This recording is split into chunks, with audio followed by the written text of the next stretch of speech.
May 29th, 1953, two people stood on top of the world for the first time in human history. Edmund Hillary, Tenzing Norgay.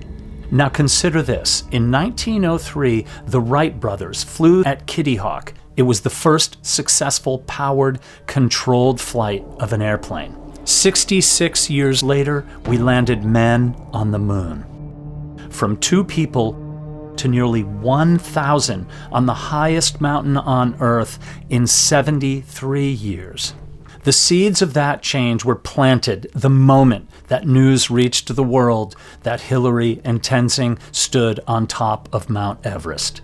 And today, as this video is being recorded, the 73rd anniversary of that day, the Icefall doctors are pulling the ropes off of the Khumbu Icefall on a record-setting historic season on Mount Everest. Nobody could have seen it coming 73 years ago. Before the stories that require real time, these stories will be covered at length in June. A breath of what this season produced. A former Russian paratrooper with no legs climbed to the summit using only his arms and two ice axes.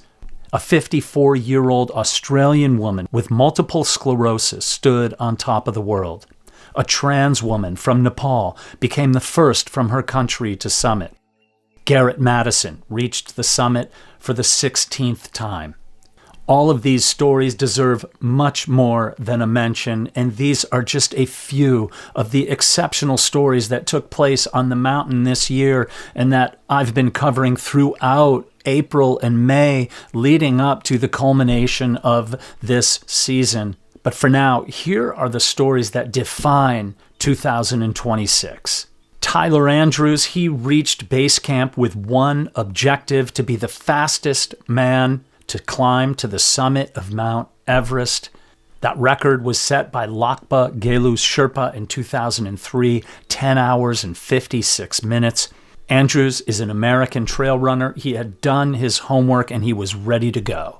Above Camp 2, high winds shut down Tyler's no oxygen plans, and so he switched to bottled oxygen and then decided, because of some vision problems, that he would descend back down the mountain. His physician became concerned and therefore he was helicoptered off the mountain. Social media found out about this and the news traveled like wildfire around the world. And Tyler, he addressed this directly. He said without deflection that the oxygen was a tactical response to the conditions. He's saving his life first and foremost, right?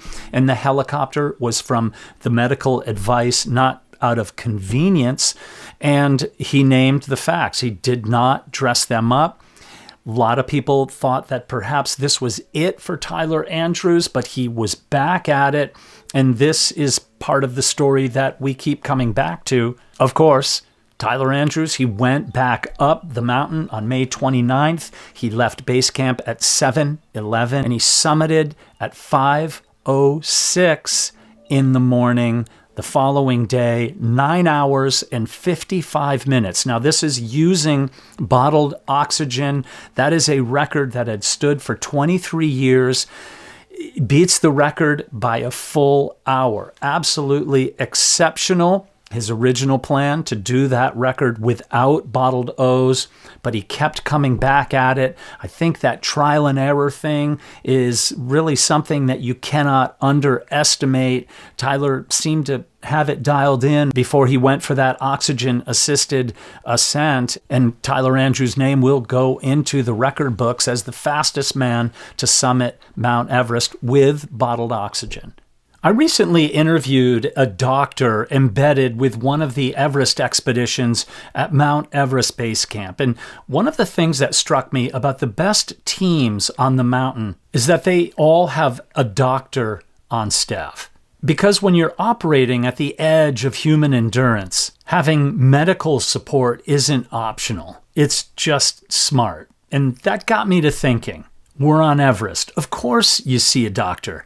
But back home, I'll be honest, I put it off like everyone else. You finally call and then you get the next available appointment is in 6 weeks. It's no wonder you feel like giving up before you even start. That's why I keep coming back to ZocDoc, the sponsor of today's video. They've been a partner of this channel for a while now, and genuinely, it's just a better way to do things. ZocDoc is a free website that does all the heavy lifting for finding a doctor. You search, you compare in-network providers, you find an opening that fits your schedule, and you book it instantly, right there, done. When I was first looking for a doctor locally, I was looking for a doctor that knew travel medicine and was able to get me the things that I needed before I went away to Nepal. It took me just a minute or two to find the doctor, and as it turns out, I actually know him. You search local doctors who are actually in your network, read real patient reviews, see their actual availability, and book instantly. No calls, no waiting on hold. Appointments typically happen within 24 to 72 hours, sometimes the same day. Over 150,000 providers across more than 200 specialties in all 50 states, and it's free to use. The doctor at Everest Base Camp told me that the biggest mistake is when patients wait to tell the doctor what's really going on before it's too late. He said it in our interview. You have to be honest and tell your doctor what's going on, or she or he can't help you. Don't do that. Just take a few minutes and go check out ZocDoc.com. Click the link that I've put in the description below. It's ZocDoc.com/Everest Mystery. It takes 2 minutes. Your future self will thank you. Head to ZocDoc.com/Everest Mystery, linked in the description below, to find a top-rated doctor today. ZocDoc, the right doctor, right now. One person that I have been in touch with throughout this expedition season is Karl Egloff, the Swiss-Ecuadorian speed climber who has set many world records for the fastest time up and down a mountain. And Karl's intent this season in 2026 was to be the fastest to climb from base camp to the summit and back down again. Karl, an absolute purist. We spoke with his doctor, the base camp doctor, Bernabe Abramor. He was the doctor at Furtenbach Adventures, the expedition operator overseeing and managing the logistics for him. And Karl's theory was that he didn't want to use any oxygen at all. And in his attempt, when he went up, he didn't even have a backup. He just felt like if things weren't going well, he'd just turn around and go back home. No oxygen waiting for him. A real pure style, more on the edge. And here's what happened to Karl. Karl and his climbing partner, Nico Miranda, they left base camp at 3:30 p.m. on the 26th. And as Karl said in his social media, we crossed the Khumbu Icefall, past camps 1, 2, and 3, climbed the Lhotse face and the Yellow Band. After 13 hours on the move, we reached Camp 4 at the South Col. And this is where it becomes essentially perfect for an individual not consumed by his or her own ambitions. At Camp 4, they looked up to the summit and realized, in fact, they could make it to the summit, but the question remained, would they be able to get back down safely? And at that point, they decided to pull the plug on the expedition and began going back down to base camp. Now, this is a point where the summit was close enough to taste. From Camp 4, it is just right there, absolutely some hours and effort away, particularly for two no-oxygen climbers. But this is where the logic of just a little bit further grabs hold of some individuals. I've reported numerous times on people attempting Everest without bottled oxygen and with oxygen who are unable to turn themselves around. Just this year, we had two gentlemen from India who, by all intents and purposes, it sounded like that the signs were there before they reached the summit that a turnaround possibly or probably would have been the best move, and they did not survive their descent. And while it was expected that 2026 very possibly could have been a disastrous year in terms of number of deaths, as I reported earlier in 2023, which was the previous highest amount of permits given to clients on the mountain. It also ended up being the year of the most deaths on the mountain. 18 people lost their lives that year. And this year, another record, more permits, 492 or thereabouts were given. 5 people lost their lives. One is too many, but only 2 on the mountain. And Arun Kumar Tiwari and Sandeep Arey, both from India, they died on the descent, as I mentioned just a moment ago. Now, summit fever is not a metaphor. It's a specific adjustment of one's attitude and understanding of the dire consequences of going another step too far. This is where experience is absolutely mandatory on the mountain. As you look at this footage from friend of the channel, Xavier Ladouceur, it takes its toll. And this is a person who had done his due diligence with his climbing partner, Perna Lopchen. But this mountain really has a way of destroying you from the outside in and the inside out. In this descent, Xavier had said that as his wait became longer and longer to go back down the Hillary step, he said his right foot began freezing, and he was literally terrified. Those are his words, that not only would he possibly lose his foot to frostbite, that he and his friend would lose their lives because of the weight and the crowd.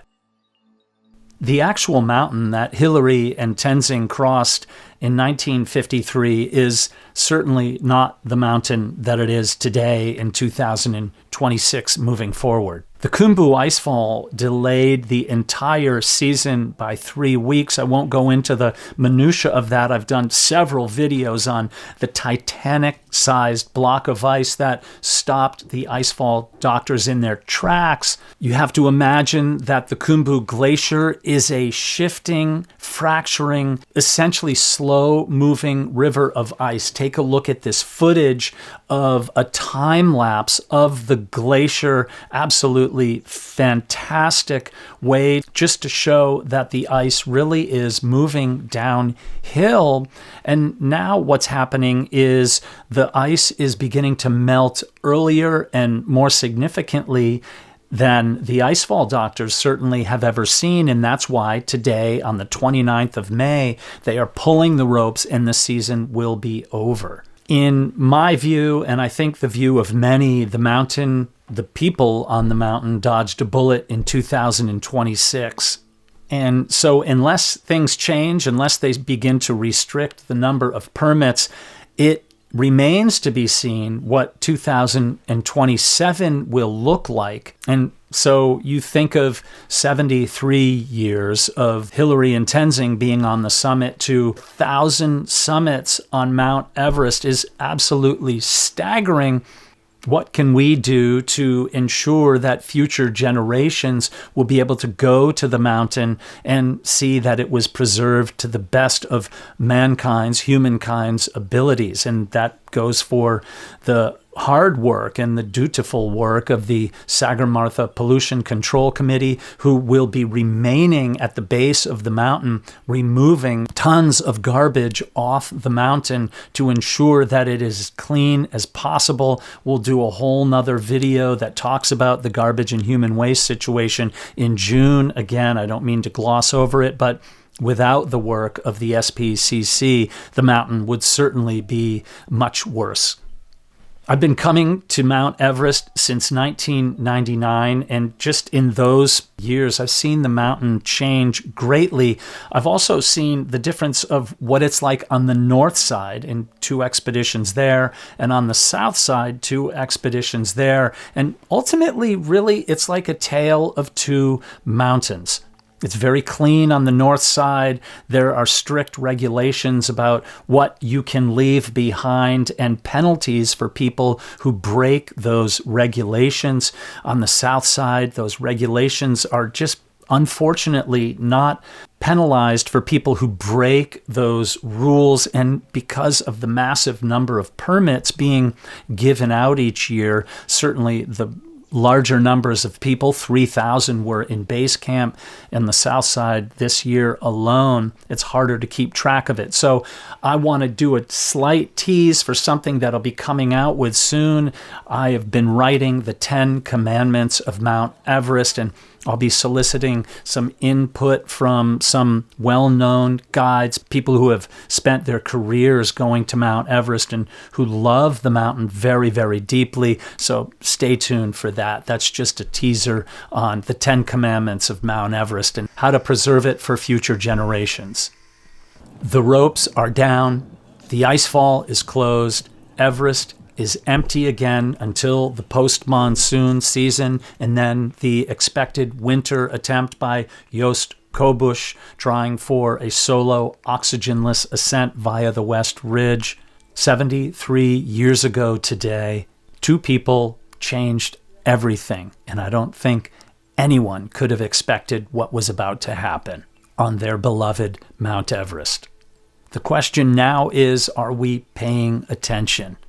What do you think? I hope that you'll take a moment to leave your comments in the section below. And I also hope if you're still watching and you haven't subscribed yet, would you please take a moment and click that subscribe button so more people can find out about this awesome content and learn more about not just Mount Everest, but about the human stories of endeavoring to go after great things in our lives. It's something that reaches people who aren't even interested in mountain climbing, but they're drawn to the stories that take place on this great mountain. And I also want to take a moment to tell you about two new releases on our merch page at everestmystery.com. These are the Pemba Charing Rescue tribute hats. Look at this, about our favorite little Eurasian widgeon that was rescued by a friend of the channel, Ong Charing Lama, and his friends in the Sea to Summit expedition. The proceeds from these hats will go to benefit a rescue organization of Ong Charing Lama's choice, and so we'll bring you more on that. Check it out, everestmystery.com. And in the meantime, do a good deed. Don't ask for anything in return. Make the world a better place, one tiny step at a time. Peace be with you.